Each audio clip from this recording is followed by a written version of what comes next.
I can't help myself, so I talk to my customers about who caught the fish regardless of whether they've asked the question or not. For me, it's all about information giving and sharing, and if you can tell a story, tell the story. This is Fishtales, a seafood podcast. I'm John Susman. To gain a doctorate in marine science requires discipline, stamina and resilience. Enthusiasm consumes the soul of beginning candidates, but that fizz can easily go flat. Most people who undertake a PhD are motivated by the idea of spending many years researching a particular topic. It is passion that motivates them. Paradoxically, to be successful in the seafood industry, either as a catcher, a processor, a retailer or a cook, similarly requires dedication, commitment, and often working in isolation whilst maintaining enthusiasm for what is one of the most difficult of all foods to handle. It is rare to come across anyone who can traverse between all three areas of academia, research and commercial operations in seafood. Andy Tobin, principal of Townsville-based Tobin Fishtales, is indeed a unique talent in the seafood industry. Andrew Tobin, I'm located in Townsville, in far north Queensland. My childhood, I was fortunate enough to live on the Esplanade just behind Moreton Bay. My grandfather and father were keen recreational fishermen. We were keen sailors, and Moreton Bay was my backyard as a kid growing up. So, yeah, I always had a love of the water when I was on it sailing or in it chasing fish. And yeah, that I guess that first introduction to fish and seafood was from my father and my grandfather. And my mum at that time, so sort of late 70s, she was fortunate enough to be teaching some kids of the families that ran the lighthouse on Lady Elliot at the southern end of the GBR, and we used to go up there on holiday at times. This was well before there was any development of the island, and used to go up there and snorkel our little hearts out and enjoy the marine environment and the fish, obviously. So yeah, early on, fish was always a big part of my life. Fisheries scientists assess and monitor fish populations to determine ecological and economic health of the marine environment, as well as to determine what are the most suitable harvest rates of various species. The depth of investigations can be intense, and the findings can sometimes end up in a mute report. But when good science prevails, the results are as inspiring as they are valuable, guiding commercial fishers and fisheries managers alike. Initially, when I left school, I was keen on doing marine science, and conversations with my mum actually sort of swayed me out of it a little bit. I was also interested in more general biology and genetic engineering and things like that at the time, and I actually went to UQ and did a few years there before I realised that sort of lab environment of that work profession wasn't for me. Still loving fish and seafood, so I applied to move to Townsville and do some postgrad work in Townsville at James Cook Uni, and so moved up here in the early 90s, and within a few weeks of being here, I was fortunate enough to land some part-time work while I was studying, but part-time work doing some fisheries observer work, and that was my first real raw introduction to the commercial fishing sector, going out and working with fishermen and observing what they were catching, measuring things, collecting things, and just loved it from the get-go. I initially came up as a master's student, and fell in with a couple of great supervisors that encouraged me to work on some estuarine fish, mostly the black brim in North Queensland, Acanthropagus birda.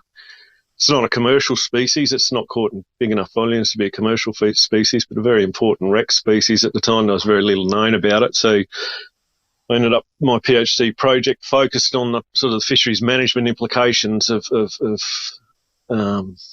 this tropical black brim, so defining the biology and some of its ecological characteristics. So, yeah, I spent 3 or 4 years wandering around estuaries in North Queensland, catching and tagging brim and aging them, and working out that they are yet another sex-changing animal. It was a great project, and it gave me a great introduction into the fisheries science field. and finished that in late 97, early 98. But all that time, that 4 or 5 years that I was working on that project, I was doing bits and pieces on the side, part-time contract work with the fisheries department and other things, just to pay my way through that, through those years at the uni. So it was great years, really good years. Often, marine scientists will find themselves at odds with commercial fishers, many of whom are suspicious of the intentions of the findings of the scientists and what that'll result in, fearing that they may mean restrictions in where and when they can catch fish. Being able to take the commercial fishers on the investigative journey is as much an art as it is a science. For Andy, it was not as much moving from gamekeeper to hunter as using his scientific knowledge and exposure to commercial fishing that sparked his interest in being part of the supply chain for premium quality seafood. I found very quickly that working with commercial fishermen, getting them on side, oftentimes as a researcher, if you're in that research space, there's a little bit of reluctancy from the commercial fishermen about the intentions of the researcher or your intentions as a person. So, which is fair enough. There can be a little bit of, particularly back in the day, a bit of caution about what the research will mean in the end. But I did find early on that if I tried to embed myself within their operation as much as I could, and become another decky, so to speak, after I completed the work that I needed to do, then jump in and help skin, bone fish, pack boxes, whatever. And to help me do that, I thought, well, maybe I'll just get at the time there was an assistant commercial fisher's license that you needed, was the first thing you needed to get when you entered the commercial fishing world. So I applied for that and got my assistant commercial fisher's license. So then I was legally able to help fishermen while I was out with them. And it was sort of good free labour for them, and I learnt a hell of a lot working with a lot of different fishermen in a lot of different places, chasing a lot of different things. And you get to really admire the knowledge and the skills, and I've always loved being on the water. So it was a real nice little marriage there for me. Once I'd finished my PhD, I was offered a 3-year contract working with Fisheries Queensland on a net fishing project that was looking at defining issues around bycatch in the tropical and subtropical gillnet fisheries. This is back in the day when you can imagine there was a lot of, there is still occasionally a bit of misinformation around, but gillnets were very commonly called walls of death, indiscriminate killers and all sorts of things. But as we know, they can be used very selectively and very responsibly. But this project was put in place to define those bycatch characteristics early on in the Barra fishery. So I worked for three years on that project, and then did a couple of smaller projects after that. So probably, from memory, 5, maybe 6 years working in the research space. And while that was satisfying to a degree, defining good information and good knowledge for the better management of fisheries going forward, oftentimes, as we all know, politics gets in the way of good decisions around natural resource management, and that's no fun. I found that really really off-putting in many ways. Particularly like a 3-year project, you spend a lot of taxpayer, a lot of fishermen's funds. You develop relationships with various stakeholders, and you get to the end of the game and you go, well, okay, this is what we found and this is the best way forward. And then politics gets in the way. It's, well, what did we do that for? And so at that point, I'd been talking with my wife on and off over the years, because she also completed a PhD at James Cook, and we were sort of working in the same space. Renee's more social science orientated than me, being more biology, ecology. But we'd talked on and off about me going fishing.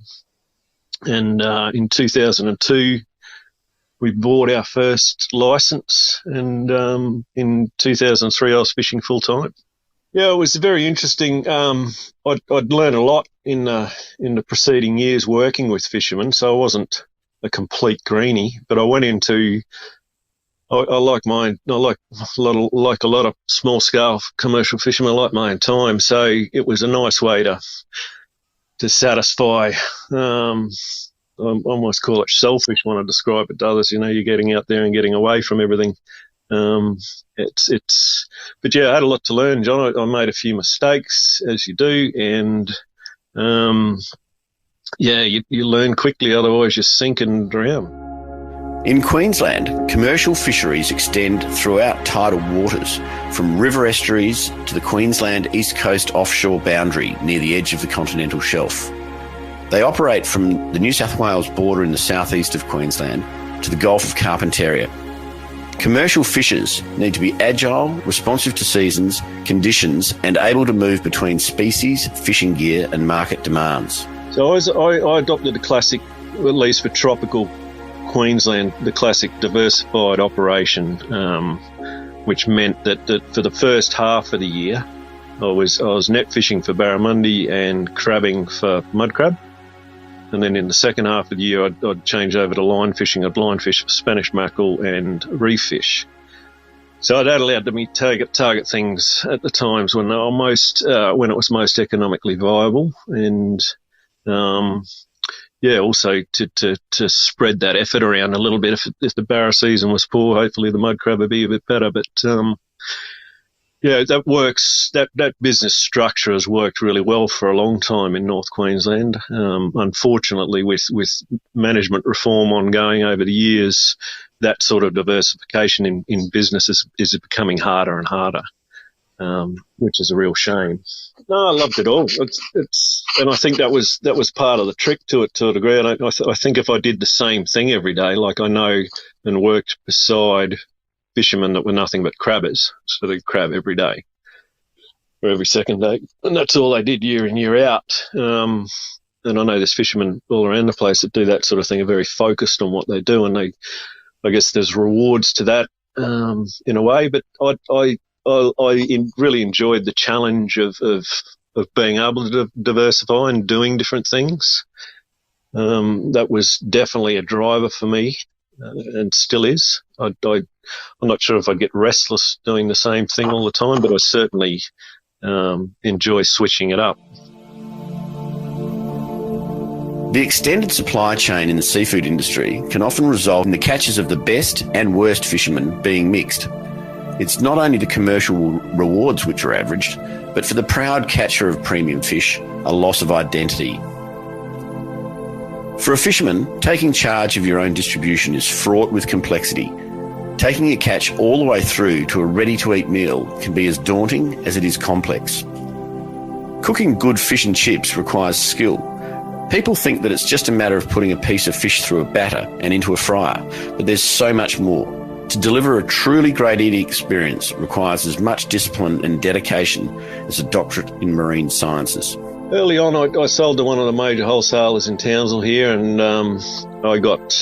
this was one of my first tastes of one of the challenges in that wholesale space that your podcast and people who've joined your podcast have explained very well numerous times previously that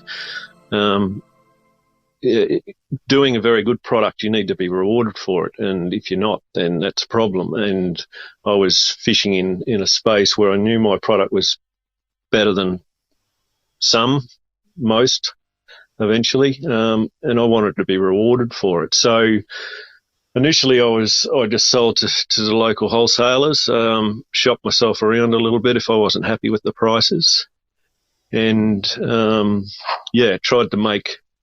tried to make the best money from the best quality fish I could provide. After 6 years of fishing full time with my wife Renee, juggling a job at uni and 2 young kids, I stepped back out of fishing for 5 years and went back to research from about 2009 to 2013, somewhere in that window. And at that point, I was headhunted to go back and do a couple of projects that were struggling, and it was a good move for us in a way. It helped balance the family demands a bit better. But yeah, in that 2013, 2014 period, there was big change happening in the way that research was done. Big changes happening in the availability of research funds, and Renee and I decided we didn't like it. We were not enjoying that research space yet again. We looked for options of getting out, and one of them was to buy a little fish and chip shop and see what we could do in that space. And there was a few things that motivated that. We enjoy the simplicity of the presentation of seafood in fish and chips, particularly when it's done well. A lot of people can do it very badly. But during that time when I was fishing full time, occasionally I'd bump into people that had bought some of my product through one of the wholesale retail outlets that I'd sold to. And when you get that direct interaction with your end user or your consumer, it's really good for your ego. To say it simply, it really is, because that's what a lot of fishermen are out there doing. Yes, they love the water. Yes, they love catching things, but they also oftentimes that forgotten element that they do like to feed people. They're proud of what they do. So there was that. So in working with various fishermen over the years, and this is both for me and for Renee, we met a lot of fishermen that were keen and hungry for that recognition within the community, and yeah, we saw that as a bit of a missing link. So with the fish and chip shop, we thought, and again, by no means the first people to do this, a lot of people do it, but trying to pick up that provenance story and find really good product from really good fishermen and sell that story, sell the product and sell the story of the fishermen to the consumers. So yeah, we started that, and we're almost 7 years into that business now, and it's turned into a very successful and very strong little business. The seafood business, in all its diversity, can throw up hurdles like no other industry. Resilience, an ability to transform and innovate, and a relentless self-belief are as important a trait as having strong financial backing or a willing partner. Like anyone that embarks on a really different small business journey, yeah, lots of hurdles, lots of stumbling, falling over flat on our face and pick ourselves up again and start again. I guess the advantage for us was, I guess, both coming from science. We had particularly inquisitive minds and particularly around experimenting, what type of oil to use, what temperatures, how best to cook the fish. So in those initial years, we did a lot of experimentation. We did a lot of exploring. Anytime we travel, we go to other fish and chip shops and see what other people do, what they use, how they handle their product. And yeah, it was. I remember I'd driven down to an hour south to pick up some barra one day. I was coming back early in the morning when I first heard that we'd won one of the first award we won was just a small Townsville local competition, but it was just such a lovely thing, because it was recognition that we were on the right track, because you're always second guessing yourself, and it took quite a few years for it to become a fully financially rewarding business. As we stepped out of research into this space, we both said that we want this to be a successful and strong enough business that it can replicate our previous financial stability. We didn't want to take a step back in that space. So yeah, once we got to that point, that was very satisfying. It was very satisfying. It grows every year. We did well through COVID, and we carry a little bit of guilt with that. We know a lot of people that struggled through COVID, but given we were fast food, or we are fast food, we were still able to operate and serve. We lost staff and had those challenges around that aspect of managing the business. But no, it just keeps getting keeps getting better. It's small. We have ideas of replicating it, but we're quite content with where we're at the moment, John. The opportunity to get fresh, quality seafood can be a challenge for those who live in the country, particularly in a state as big and broad as Queensland. Selling seafoods in the regions can also be a challenge. It's not often that operators in the seafood industry horizontally as well as vertically integrate their businesses. For the Tobins, this was much an opportunity spawned by chance as by design, but has resulted in a successful extension of their operations. So this opportunity came up a few years ago. I was fishing full time through 4 or 5 years ago for a period, back on the boat and fishing, and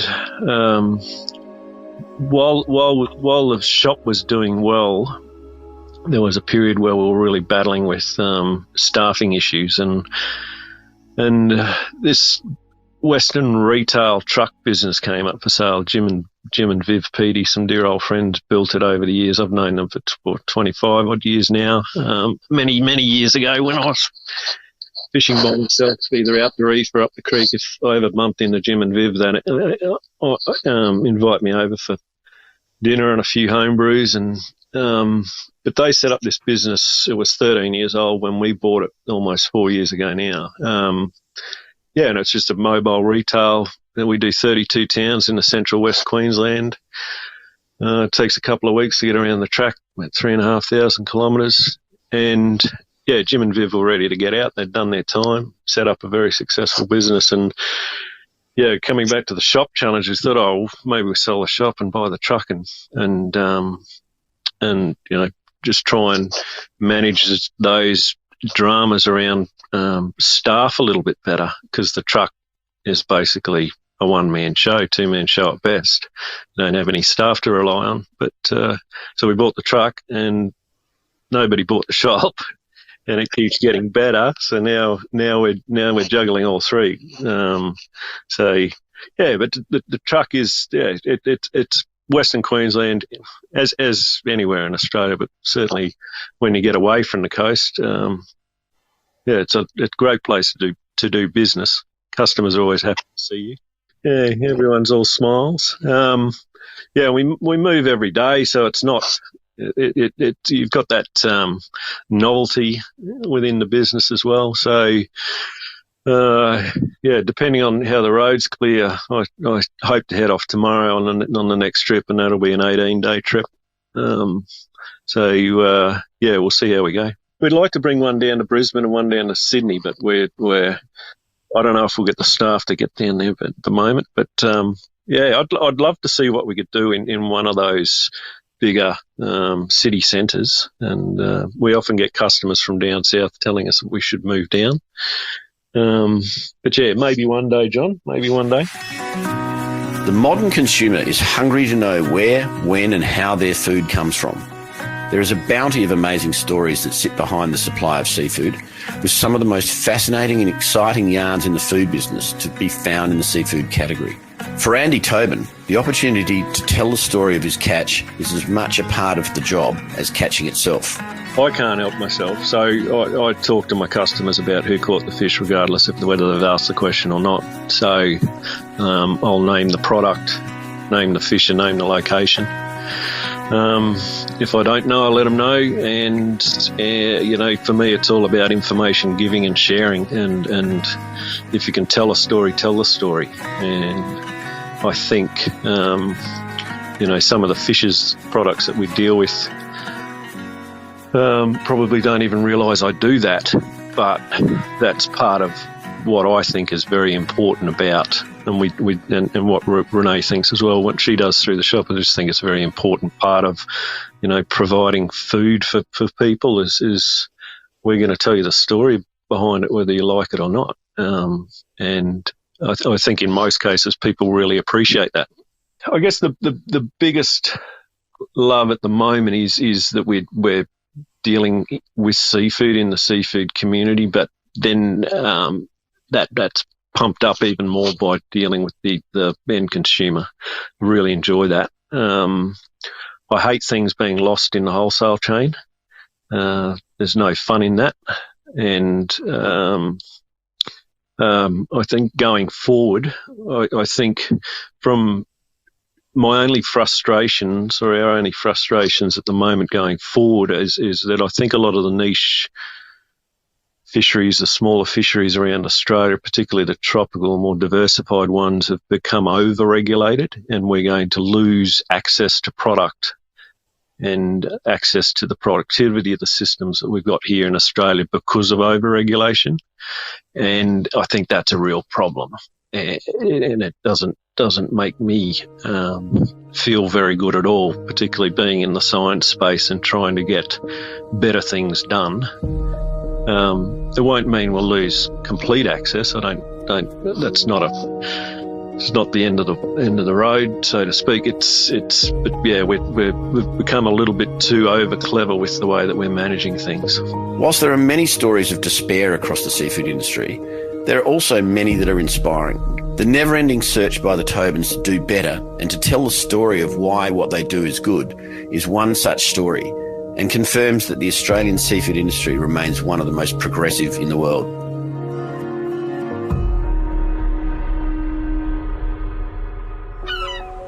This is Fishtales, a seafood podcast. A Deep in the Weeds production. I'm John Susman. Follow us on Instagram at Fishtales Seafood Podcast, or email us at fishtalespodcast@deepintheweeds.com.au. Stay tuned for more tales from beneath the surface of the seafood world every Friday on your podcast app.